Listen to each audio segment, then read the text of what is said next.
પ્રશ્ન પૂછું છે. પ્રશ્ન પૂછો બધાને જેને જે પ્રશ્ન પૂછવા. જે નાશવંત પદાર્થો છે એ સહેલાઈ બહિર્મુખ ની અંદર નાશવંત પદાર્થો છે બધા સહેલાઈથી જોઈ શકાય છે. કે જે બહિર્મુખ જે નાશવંતી પદાર્થો છે એ બધા સહેલાઈથી જોઈ શકાય છે. બહિર્મુખી જે નાશવંત પદાર્થો છે એ બધા સહેલાઈથી જોઈ શકાય છે. સહેલાઈથી અંતર્મુખ થવા માટે અને અંતર્મુખ થવા માટે અવરોધો અંદર ધક્કા મારતા હોય અને અંતર્મુખ થવા માટે બધા અવરોધો ધક્કા મારે છે. બીજું શું કરે છે? ના દ્વાનત ફરી હતી એટલે દ્વાનત શક્ય તો આવું ના થાય. એનો ઉપાય હા દ્વાનત ફરી ના રાખવી અને અત્યાર સુધી દવા કરાવી લેવી જ્ઞાની પર. આજ સુધી બધા ગુના માફ કરાવી લઈએ મેં, પણ પછી ગુના નહીં કરો ને પાછું. ગુના નહીં કરીએ. શું કહે છે?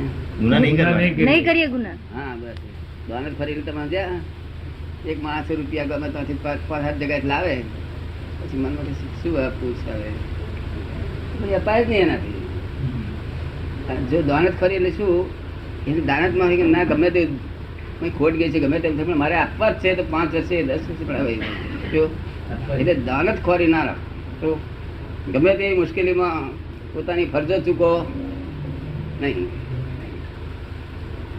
અને ફરજો બધી ફરજિયાત છે, આમાં કોઈ મરજિયાત કોઈ વસ્તુ નથી. છોકરાને ફી આપે છે લોકો મેં આંટીઓ વાળી વાળી મેં તને ભણાવ્યો છે મને ના બોલાય તો આપશે. ફરજિયાત વસ્તુ બોલાતું છે આપવા માટે બંધેલો જ છે. શું છે? મોટીઓ વાળીને આપવા માટે બંધેલો છે. એ બોલાય નહીં આપણે કે મારું ગજુ કવાજ મારે હાલવું જ નથી તો એવું બની શકે છે.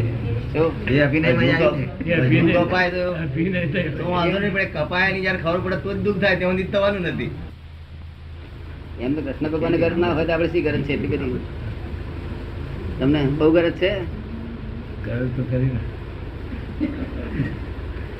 તમને કોઈ સપનામાં દર્શન આપ્યા નહીં કૃષ્ણ ભગવાને? સાચી રીતે કોઈ કૃષ્ણ ભગવાન ની ભક્તિ જ કરતા ના આવડી તમને? ખરું ને ના આવડી ચાલે જ ને. તમે કયા કૃષ્ણ ની વાત કરો છો? બાળકૃષ્ણ ની વાત કરો છો? મુરલીધર. મુરલીધર હા મુરલીધર બાળકૃષ્ણ બાળક અવસ્થા નહીં બોલી વગાડી વગાડ કરો છો એ કૃષ્ણ ની વાત કરો છો ત્યારે બાળકૃષ્ણ કહેવાય. ખબર ને યોગેશ્વર કૃષ્ણ ને ઓળખ્યો જ નહીં તમે? નથી જ ઓળખ્યો ને. આ બધો આખા ગુજરાતમાં બાળકૃષ્ણ નો ધર્મ ચાલે છે. એટલે હું આ બાળકૃષ્ણ નો પ્રસાદ નો ખાલી અધિકારી. કેવું બાળકૃષ્ણ ધર્મ બાળ મંદિર કહેવાય છે અને યોગેશ્વર કૃષ્ણ નો ધર્મ જ્ઞાન મંદિર કહેવાય છે. યોગેશ્વર કૃષ્ણ નો ધર્મ એ જ્ઞાન મંદિર. યોગેશ્વર કૃષ્ણ ને ઓળખ્યા નહીં? ઓળખ્યા હોત અહીં આયા છે શું કામ તારે? ઓળખ્યા હોત અહીં આયા શું કરાવત? ઓળખ્યા હોત અહીં આયા શું કરાવત? આવું બધું તો ના થાય ને. હજે તો થાય છે. ઘણા ફજેતા થયા પણ આ તો ઉત્તમ પ્રકારનો ફજેતો છે. હજે તો જો જાહેર કરીએ તો જ અંદર શુદ્ધિ આવે તો જ ભલી આવે નહીં તો હોય ને. એટલે આ ફજે તો બહુ ખોટો. આ ફજે તો નીકળી જાય એટલું કેવાય. અનંત અવતારથી ભટેક ભટેક ભટેક ભટેક કૂતરામાં ગધેડામાં આમ ને તેમાં આત્મા તેનો તેજ. શું કહ્યું? આત્મા એનો એ હોનું એનું એ જ ઘાટ રૂપ જુદી જુદી જાતના. કેવા શું શું જુદી જુદી જાતનું દાગીના એના ઘાટ ઘાટ હોનું તો તેનું તે જ પણ ઘાટ બદલાયા કરે. અને તમે શું માનો કે હું નેકલેસ છું નેકલેસ છું? એટલે હોનું શું નેકલેસ નેકલેસ અને ઘાટમાં જ પરિણામ પામો છે. કેવું નથી પામતા? તને એવું લાગે છે ને? એને ગાળી નાખે એટલે હોનું છે. આ ફક્ત તારે કઈ આ કરોડ અવતાર ગયા ને એમાં કઈ ખોટ કશી ગઈ નથી. એક ઘાટ ગળવણ એટલું જ ખોટ ગઈ. એનું એ સોનું છે. કેટલી ખોટ ગઈ? ગાઢ ગળામણ એટલી તારે કોઈ ગળામણ ગઈ તો પણ હોનું છે ને આપણું. ગાઢ ગળામણ ઘરના ટપલા ખાવા પડે ને તો થોડી લઈને ફરી વરે ઘાટ ગળામાં પેલા હથોડી ફરી વરે ને ટપલા ખાવા પડે ને એ તો બધું માર ખાવા પડે. ત્યાં માર ખાઈએ છીએ ત્યાં માર ખાઈએ છીએ. માર ખાય ખા કરવાનો. એ તો વહુ જોડે વડ્યા હોય ત્યારે ખબર પડે. એક વાર વડવા થયેલી નહીં, એક વાર નહીં થયેલી. હે? થઈ હશે. થઈ હશે. ભૂતકાળમાં થઈ હશે. તારે બધું ખબર પડે છે કે આ તો હું મારું કયું કોઈ નહીં, હું એકલો જ નિરાધાર. આ વહુ હતી તે કહે છે તમે હું મારે ઘેર જતી રહીશ એમ કહું છું, તારું મારું શું રહ્યું? કોણ થાય તે આપણું મહિલો છોકરો? કેટલાક છોકરા બાપ ને હમદ આ પડે છે, મળે કે ના પડે છોકરા? મળે છે આ તો. અરે વળી એક છોકરા તો કોર્ટમાં એવું કહ્યું વકીલ ને કે સાહેબ જીત્યા તમે જીતાડ્યો ખરો મને, પણ હજુ મારા બાપની નાક કટી કરાવો 300 રૂપિયા વધારે આપું કે છે. કોર્ટમાં આગળ લઈ જઈને નાક કટી જરા કરાવડાવો, નહીં અપમાન ભયંકર અપમાન થાય એવું. એટલે હું આ 300 રૂપિયા બાપની નાક કટી કરાવવા નીકળ્યો છું. આનું નામ સંસાર. સાચો સંસાર છે ને? જૂઠો. જૂઠો. જૂઠો કેમ કહેવાય? જૂઠો જ છે. હજામાંથી પૈસો પડવા નહીં દેતા. જૂઠો કેમ કહેવાય? તને સમજ ને?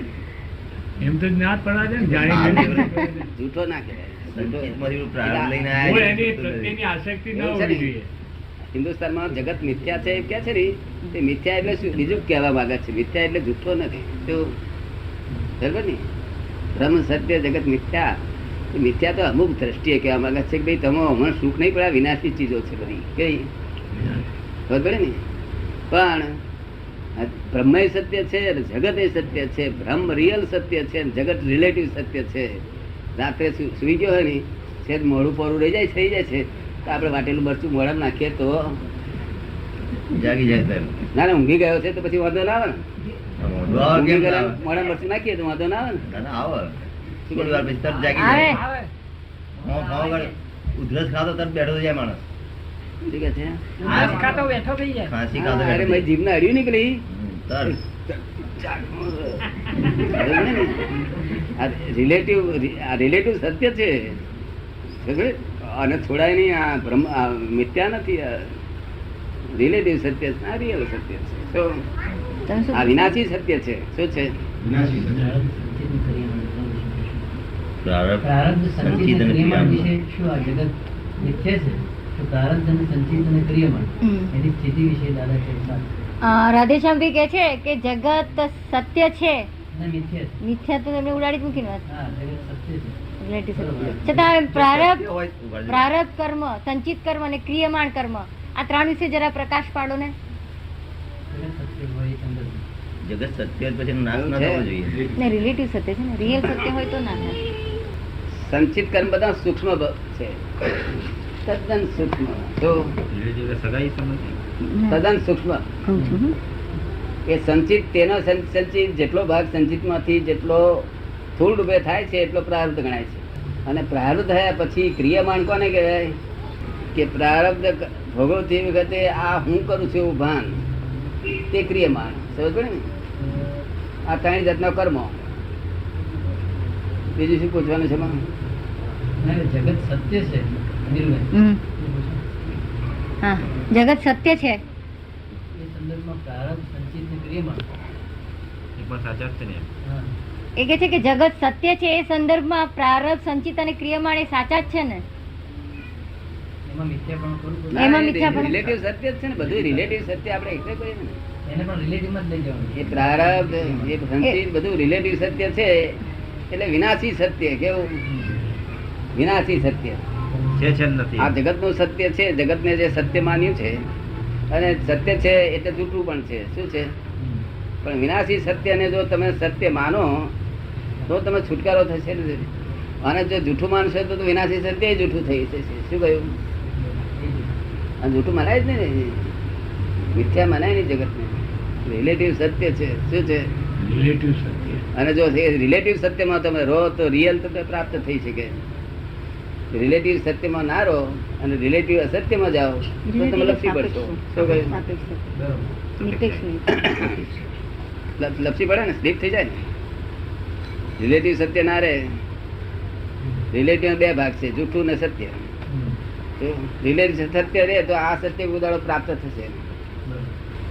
શું નામ ભૂલી ગયો હું તો. મૂળશંકર પંડ્યા. મૂળશંકર પંડ્યા. શું બિઝનેસ કઈ ધંધો હું તો રિટાયર. ના જઈ હોય. ગયા. એટલે એ ટાઈમમાં અહંકાર હોય જ ને. એ ટાઈમમાં અહંકાર હોય જ ને. એક આ ક્યાં જ્ઞાન હતું. અને આ નાટકમાં છે પોલીસ વાળા આવે તે ભજે વેહ ભજવે તમારા જેવો છે, પણ એને અહંકાર ના હોય. કારણ કે નાટક છે આ. નાટકમાં અહંકાર હોય.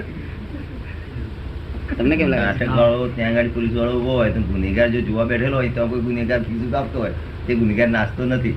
શું કે છે? એ કે ના ના ના એ નાટક છે. નાટકમાં એનાથી પેલો બીસે નહીં. ના ના એનું relative સત્ય થયું. નાસી ના જાય. relative સત્ય તો કે નાટક પૂરતો જ આને પોલીસ માનવાનું.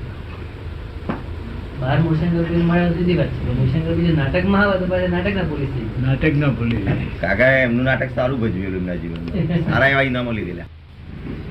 રમેશભાઈ પૂછે છે કે આપણે અક્રમ માર્ગમાં આવ્યા પછી ક્રમિક માર્ગ ચાલુ રાખો કે ના રાખો? કોણ? રમેશભાઈ પૂછે. બધું જેટલું ચાલુ રહે બધું જ વાંધો કરવાનું. તો એ બધું આપણે જોયા કરવાનું ફક્ત એટલું. રમેશભાઈ નામ રમેશભાઈ શું કરે છે એ તમારે જોયા કરવાનું. એમાં કઈ આમાં કોઈ આગુ પાછું કઈ કરવાનું નહીં. જે કરતા હોય તે જ કરવાનું. આપણે જ્ઞાતા દ્રષ્ટા રહેવાનું. આપણે જ્ઞાતા દ્રષ્ટા રહેવાનું. જ્ઞાતા દ્રષ્ટા રહેવાનું. આમાં કઈ ઓછું નહીં કરવાનું, આ વધારવાનું નહીં, ઘટાડવાનું નહીં. જે પ્રકૃતિ હોય ને તે પ્રમાણે થયા કરે. એ પૂછે છે કે આ બધા ભેદ શા માટે પાડ્યા હશે? શંકર ભગવાન મોટા, મહાવીર મોટા, કૃષ્ણ ભગવાન મોટા, આ બધા ભેદ શા માટે પાડેલા? તે તો લોકોએ પાડેલા છે. લોકોની દ્રષ્ટિ જુદી જુદી જ હોય ને. લોકોની દ્રષ્ટિ જુદી જુદી એટલે ભેદ. જેટલી દ્રષ્ટિ એટલા ભેદ. સમજ્યો ને? જયારે સમ્યક દ્રષ્ટિ થાય ત્યારે ભેદ છૂટી જાય. કોઈ ભેદ જ ના. આ જો મિથ્યા દ્રષ્ટિ છે ને તે જાત જાતની દ્રષ્ટિઓ અને જાત જાતના ભેદ બતાવે. પેલો કે તમારું આ સાચું, પેલો કે તમારું આ સાચું. હવે એનું સાચું બોલે. ચોર કે છે ચોરી કરવી એ ધર્મ જ છે, ચૌકાર કે છે ચોરી કરવી એ અધર્મ છે. શું એવું પોતપોતાનું જ ગાય ને. અને સમ્યક દર્શન થયા પછી એક જ જાત એ સાચું સાચી શ્રદ્ધા કહેવાય. અને આ મિથ્યા દર્શન તો આ બધું આવું જ ભટક ભટક ભટક ભટક કરવાનું અનંત અવતારથી આનું આ ભટકે ભટક કર્યા છે. નહીં ભટક્યા હોય? હા, હવે કેટલા કાળ સુધી ભટકવું છે? શું કે છે? ભટકવું ના જોઈએ. અટકી જાય તો સારું, આપની દયાથી ભટકવાનું. દાદાની દર્શનથી બધું અટકી જાય. ભટકવાનું તો બહુ સારું. માનવ ધર્મ. અક્રમણમાં શાંતિ રાખી માનવ ધર્મ. અને શાંતિમાં આક્રમણ કરે એ પશુ ધર્મ કહેવાય, પાછળતા કહેવાય. શાંતિ હે સાચું બોલું કે ખોટું કરવું નહીં. ખોટું કર્મ થાય નહીં અમારા ત્યાં. કોઈ જગ્યામાં દુકાનમાં કે એમાં ખોટું કરવામાં જરા આંચકો લાગે કે આ કેમ આપણાથી થાય. વિરોધી નથી ને પણ એના કોઈ જતો હોય તેના વિરોધી નથી. ના એમ નહીં. ના કોઈ જાણે આપડે કશા વિરોધી ના થવું. જવું ના જવું જાય એનો જવું વિરોધ નહીં જુદી કરવો. છે, પણ વિરોધી ના થવું. લોકોની શ્રદ્ધા છે તો મૂર્તિમાં કે ભાઈ ભગવાન છે તો આપણે શ્રદ્ધા એટલી તો ભગવાન ખરા જ ત્યાં. તો ખરું ને? જેની શ્રદ્ધા છે માટે ભગવાન. તો તમારી શ્રદ્ધા શું કહે છે? જેને શ્રદ્ધા ના હોય એને ભગવાન નહીં ને. તેને નહીં. હા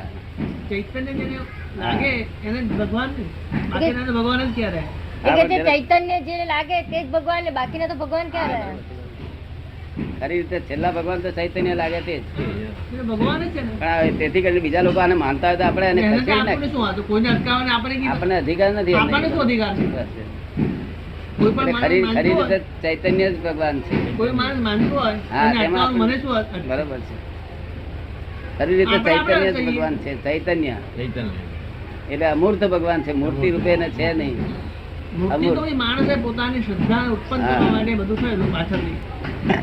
પ્રથમ તો ચૈતન્ય સ્વરૂપ જ હતું ને. ચૈતન્ય મૂર્તિઓનું તો પછી વિધાન થઈને બધે ઠેકાણે. પહેલા તો ચૈતન્ય સ્વરૂપ જ બધે હતું.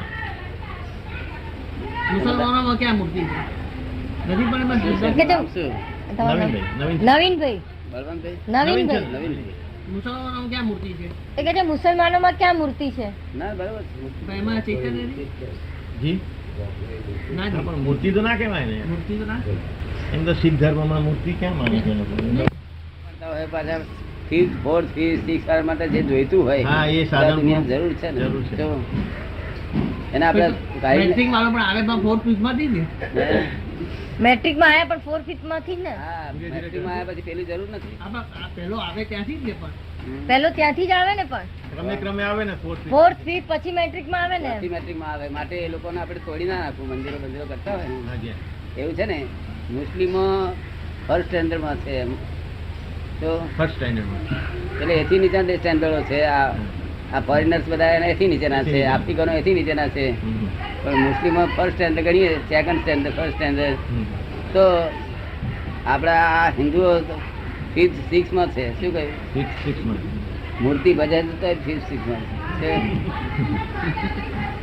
અને પછી એને જે મૂર્તિ ના ભજે તે તો ગ્રેજ્યુએટ થવાની તૈયારી થઈ ગઈ શું કહ્યું મૂર્તિ ના ભજે ને તો બહુ ઊંચું સ્ટેજ છે તારે